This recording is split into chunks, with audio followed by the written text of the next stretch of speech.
Bonjour et bienvenue à tous. Donc aujourd'hui, on va faire le ferrage d'une dalle pleine sur Revit. On a fait pas mal de vidéos sur Revit architectural. Vous pouvez visiter notre chaîne YouTube pour suivre toutes ces vidéos. Donc aujourd'hui, on va réaliser le ferrage d'une dalle pleine avec les armatures chapeau, les armatures porteuses et de répartition.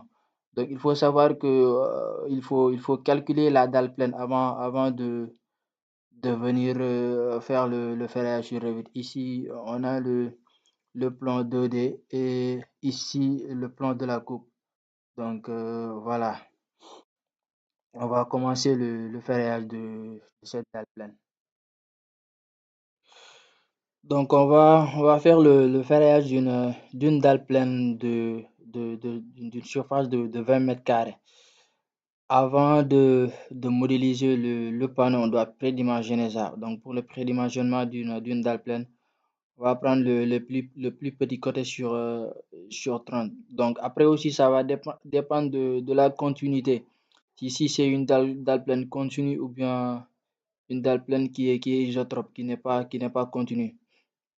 Donc après, on va venir sur sol. Après, on va renommer notre dalle pleine d'épaisseur 14.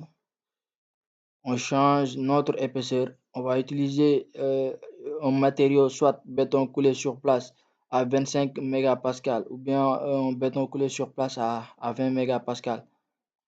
Après, on va utiliser l'outil rectangle pour délimiter notre panneau. On va utiliser l'outil rectangle pour délimiter notre panneau de dalle. En 3D, c'est cet aperçu qu'on aura. Après avoir modélisé le panneau, on peut passer au ferrage. Pour ferrailler notre panneau, on va venir sur armature. On a plusieurs types de ferrage. On a les armatures, on a les treillis soudés et les armatures surfaciques. Donc, nous, on a besoin des armatures surfaciques. Après avoir cliqué sur armature surfacique, on a notre palette de propriétés qui nous indique si on a besoin de modéliser des ferrailles de deux nappes ou bien d'une seule nappe. Vu que dans notre projet, notre ferrage se fera dans la direction principale inférieure, donc on n'a pas besoin d'une nappe sur la face supérieure. Là-bas, on va réserver ça aux armatures chapeau. Donc, type de barre majeure, on a besoin de DHA10, d'une nuance de FE400 et des espacements de majeur de 15 cm. Donc, vous aussi, vous allez choisir. Si vous avez un projet où, après dimensionnement, vous avez des SA12, vous allez venir ici, choisir des SA12 ou bien des SA14. Pareil au niveau des espacements. Donc, on vient ici, on trace les limites des armatures. Donc voilà, il a déjà réalisé les ferrailles. Donc on va venir au niveau des coupes pour voir. Donc normalement, les armatures doivent venir jusqu'au niveau des poutres. Donc pour les encastrements. Donc ici, on va venir ici pour prolonger ça jusqu'ici. Ici aussi, on fait la même chose. Après, on va supprimer ces barres longitudinales.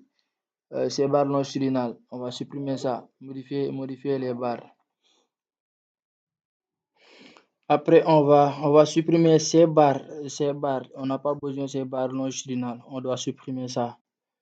Personnel, supprimer les barres. Ici aussi, on fait la même chose. On doit faire la même chose. On doit supprimer ces barres.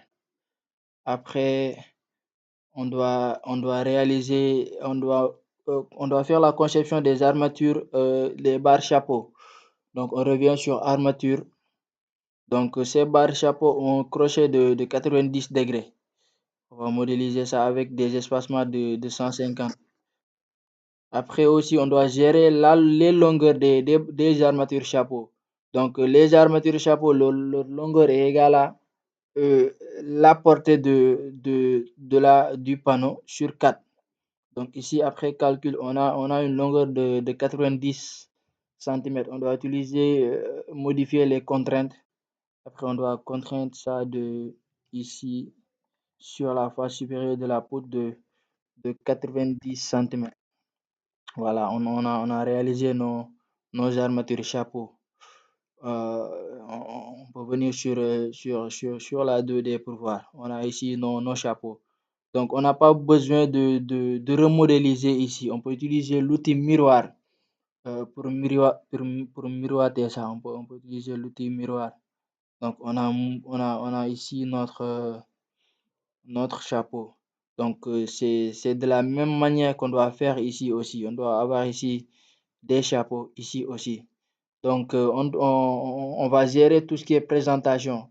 Ici, on ne voit pas nettement combien de barres on a au niveau des chapeaux ou bien au niveau des armatures de répartition.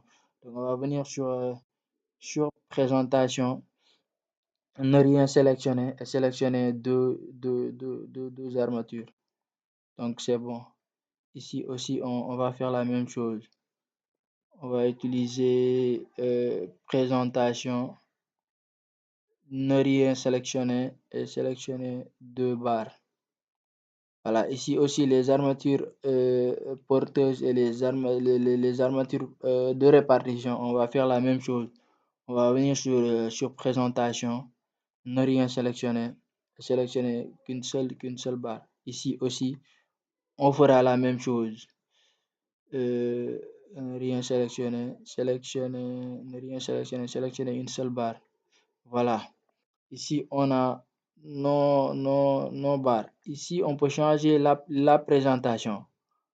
On peut prendre, ne rien sélectionner ces barres. Voilà. Comme vous l'apercevez, donc on va changer aussi les symboles de ferraillage. On peut supprimer ça. On peut supprimer ça. Prendre 6 mm pour la visibilité. Ici aussi, on va supprimer ça. On va changer les lignes parce que pour les armatures chapeau, normalement, on doit utiliser les lignes qui sont interrompues. Donc, pour les normes architecturales, donc, on doit utiliser ici l'outil remplacé par élément. On doit utiliser ici l'outil ligne caché 3 demi. On peut utiliser la couleur verte. Voilà, je pense que c'est bon. Ici aussi, on fait la même chose.